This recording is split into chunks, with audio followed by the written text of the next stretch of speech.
PIPTV. Hi everyone, welcome to the 4th creative class with myself as part of PIPTV Pip Makes. All the videos that I've been doing are still on the Facebook and will be forever, so if you haven't had a chance to have a go at the other classes, please do and let us know how you get on. Okay, so this week I'm going to be showing you how to do some marbling onto paper using things you can find in your kitchen. So sticking with that theme of making use of things that you can find in the home, as to not spend any money on extra materials and to not have to prep too much for these classes as well. So here are some pieces that I've made the other day. And as you can see, you can get some quite nice effects from this technique. So all you need is your food colouring. So I've got a few different colours here. You can mix these like paints as well. So I made a purple using the blue and the red, but you can have a play around and make your own colours and shades if you want. Black's quite a good one if you want to darken up some of the colours as well. And you need some glasses or cups, and they'll be being used to mix your oil with your colour, so to give your oil some colour. Pieces of paper. I've gone for some different size pieces of paper. This is just like printing paper, and it seems to work well, so usually got some of that lying around, but yeah, feel free to have a play with some different types of paper depending on what you've got. Some trays, so I'm just using some Tupperware trays that I've got in the cupboard. Also a cooking tray as well, because that's a little bit bigger. So yeah, I think that's about it. Did I say oil? So yeah, you need some oil. I'm just using whatever I've got. Some rapeseed oil. I don't use that one too much, so I didn't want to waste the other stuff. But you don't actually use that much oil in this anyway. So yeah, okay. So first up, I'm gonna mix some oil. I've popped a little bit in there already. With some food colouring. I've gone for a red, and I just need to mix that together as much as I can. To give it a good stir with a spoon or a fork, so that oil really takes on that colour. So as you can see, it's coming together quite nicely. I'm going to mix another colour as well. So you don't need much oil at all for these. I'm going to do blue, I think. I've got these quite concentrated ones, but actually I've found that these liquid ones work much better, as they mix with the oil much better. It just takes a little bit longer with these concentrated ones to mix them, but that's okay.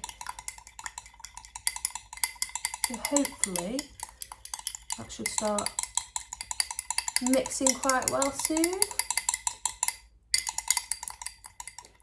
Okay, so I've mixed my blue as well, as you can see. So I've got red and blue oil to work with there. So in my trays, I've got a little bit of water, probably about 1 centimetre deep. It doesn't need to be very deep at all for this. So I'm going to go for the big one first. And I'm just going to add some of the yellow food colouring, so that should turn that water yellow. So you have to give it a little bit of a mix. I'm using my finger, but you can use a fork or a spoon or something. But yeah, these concentrated ones are quite oily, so sometimes it works if you get your hand in there. Okay, so I'm going to add some of this red, and I'm just going to pour it in, and I don't want to pour too much in. Put a little bit of blue in as well. I'm just going to give it a little swirl round, and let's see how this goes. So I'm just going to get my paper, just pop it so it sits on top of the water, and as you can see, the oily part starts showing through underneath.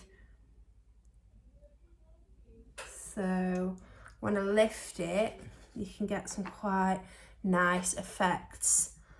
It's worth me saying that these actually look so much better when they're dry. So as you can see, the oil dries into the paper. But yeah, that looks pretty good. I'm quite pleased with that. Trying to not let the oil run too much, but yeah, looking good. Okay, I'm gonna try some different colours now. I'm gonna go for some black. I've not tried black yet, so we'll see how that goes. I'm gonna mix that up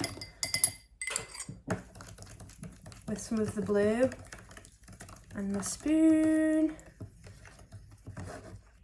With a little bit of a different kind of technique with that one, so I've just mixed it up quite quickly to see if that makes a different effect. So I'm just going to use quite a small piece of paper in here.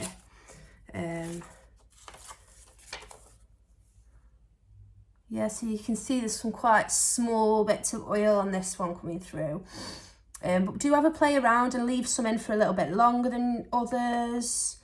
See, that one's not quite as bright, but still a really nice effect.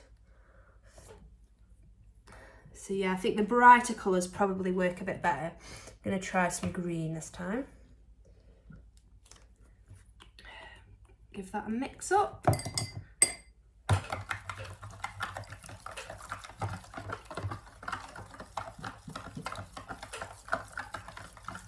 Yeah, it's all just about having a play to see what different colour combinations and different effects you can get from it, really. Okay, I'm going to pop a bit of red in there. Okay, let's see how this goes.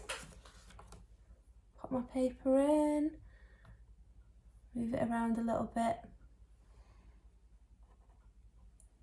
Oh, nice. So we've got some red and green there that have worked quite nicely. So yes, that is how you marble using things you can find in your kitchen. I'm quite pleased with how those turned out. So yeah, please send me your photos. Make sure you let those dry somewhere. It does take a little bit of time to dry. Maybe find a nice warm corner somewhere and pop them on a different piece of paper. So you're not getting oil everywhere like me. So yeah, enjoy. Have a bit of a play, and I'm thinking next week I'm going to be doing some collage, so I'm going to keep hold of these and use these for my collage class next week. Thank you so much again for joining me, and I hope you've enjoyed it, and I hope you have a go too. But yeah, do send me your pictures, and I'll see you next week. Bye. I'm from Poland.